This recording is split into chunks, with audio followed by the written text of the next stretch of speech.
হাসিনাকে আবার সুযোগ দিতেন, কিন্তু হাসিনা পালাইছে। এখন আপনি এখানে দাঁড়ায় থাকবেন, এখন হলো বিএনপি জামাতকে বিষ দেওয়ার জন্য।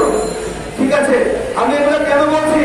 আপনাদের প্রত্যেকটা আচরণে, প্রত্যেকটা জেলায় জেলায় আপনারা যে ঘরোয়া মিটিং গুলো করছে, প্রত্যেকটা মিটিং এর এজেন্ডায় আওয়ামী লীগ অংশ নিচ্ছে এবং তারা অর্থায়ন করছে, তারা আপনাদেরকে সাপোর্ট দিচ্ছে।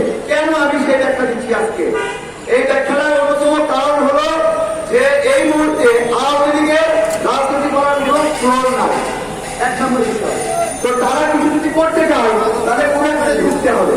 এবার ঢোকার জন্য উত্তম উন্মুক্ত প্ল্যাটফর্ম কোনটা বলে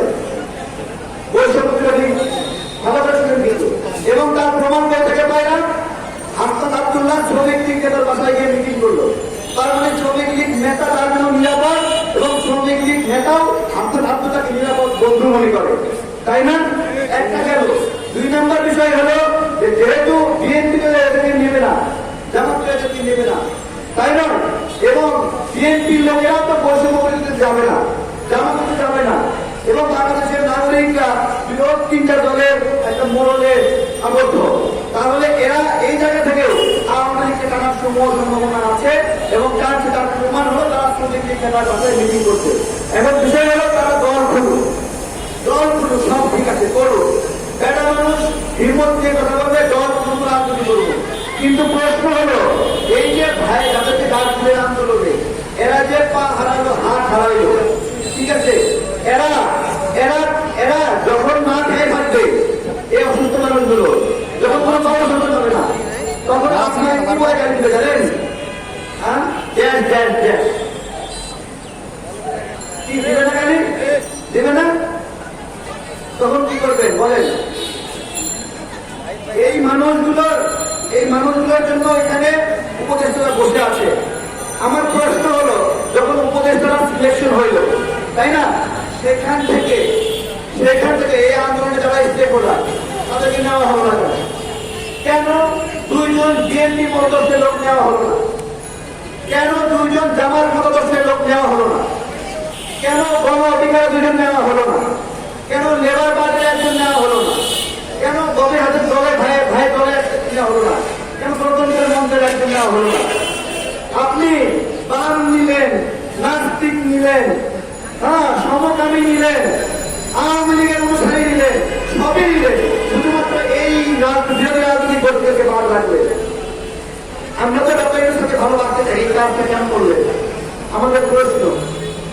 এগুলোর কারণে আমরা বারবার বলছি আমাদের বিপ্লবটা চুরি হয়ে গেছে এবং এরা এখন ভারতের এজেন্ডা নিয়ে কাজ করছে। ভারতের এজেন্ডা নিয়ে কাজ করছে কিভাবে আমি আপনাদেরকে বলি। ভারত একটা পরিকল্পনা করেছে 5 বছর সময় দরকার, ভারতের বার্ষিক পরিকল্পনা, কিন্তু ভারতের অভ্যন্তরীণ পরিকল্পনা হলো 2 বছর সময় দরকার। বার্ষিক পরিকল্পনা কত বছর? 5 বছর। আর অভ্যন্তরীণ পরিকল্পনা 2 বছর দরকার। অর্থাৎ 2 বছরের মধ্যে ভারতের মিডিয়া আছে, আওয়ামী লীগের তৈরি করে যে মিডিয়া আছে, এই সমস্ত মিডিয়া মিলে বিএনপি এবং জামাতকে তাদেরকে লুটপাট করবে। এরপরে আবার তারা শেখ হাসিনাকে ঢুকাবে।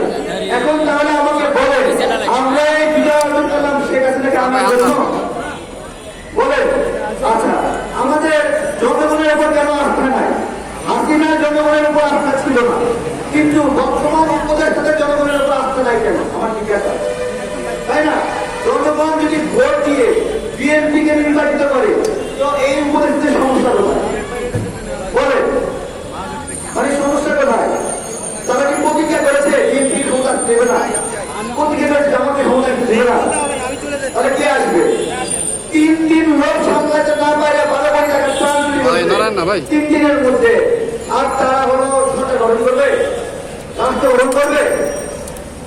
আমরা আজকে সর্বভৌমত্ব